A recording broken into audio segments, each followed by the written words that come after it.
watching. Yesterday, during the coronation of Miss Universe, eto para, may lesson na rin naman tong nakasama. So, I hope that you will learn from this situation also.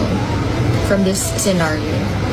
So, nag-start na yung, kaka-start pa lang ng Miss Universe na production nila. And papunta na ako dun sa pwesto ko, sa harap. Kasi nga katabi ko si Papa Nawat and some other queens like Miss Globe and Pasay and a lot more. And then, syempre dumaan ako dun sa gilid para hindi ako dumaan dun sa mismong harap nila Papa Nawat. So dun ako, parang kunyari ito yung stage, tapos dito kami nakaupo, di ba? Dumaan na, umikot akong ganyan para dito na ako sa kabila.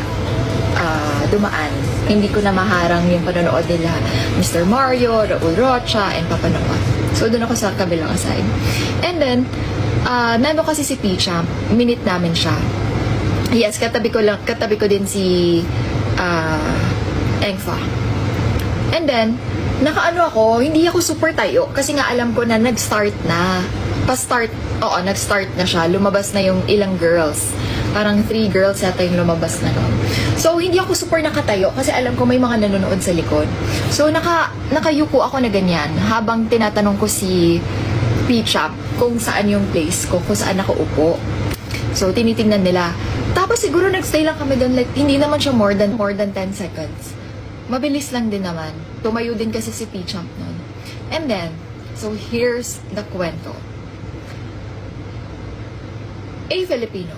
I know that he's a Filipino wearing na, I don't know if that's a sash or something, na may Philippines dito. I saw. Tinap niya yung shoulder ko. Sabi niya, "Hey, we're watching!" Ganon talaga yung pagkasabi niya. Gusto ko sanang sumagot.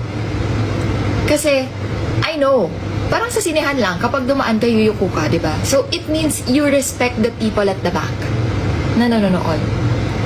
Pero for that person to tap me and ang rude ng pagkakasabi, because there's always a polite way to ask.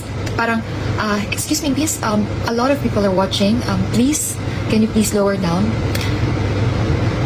Alam ko na Pinoy siya. Because, alam ko, I saw his face.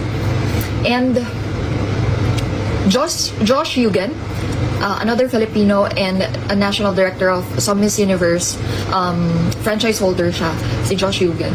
Nakita niya yung situation na yun. I was supposed to talk to that person, pero pinigilan ko na lang. Pero I was thinking about it up until siguro 1/4 nung show. Kasi, sabihin mo nang hindi ako yun. Pero, sana may Philippines pa dito. Pero, sana as a person na lang, as a person, hindi na as a Filipino, we learn to respect each other. There is polite way and a nice way to talk to someone if you really want to say something. Or kung magpapa-excuse ka. Bilis ng tibok ng heart ko. Hindi kasi ako war freak. Hindi ako war freak. And I really saw that person. I know who he is. Ang lesson lang dito, maliit lang yung mundo. Hindi natin alam kung yung tao na yon na ginawa natin ng masama, makakasalamuha ulit natin. So, always be good.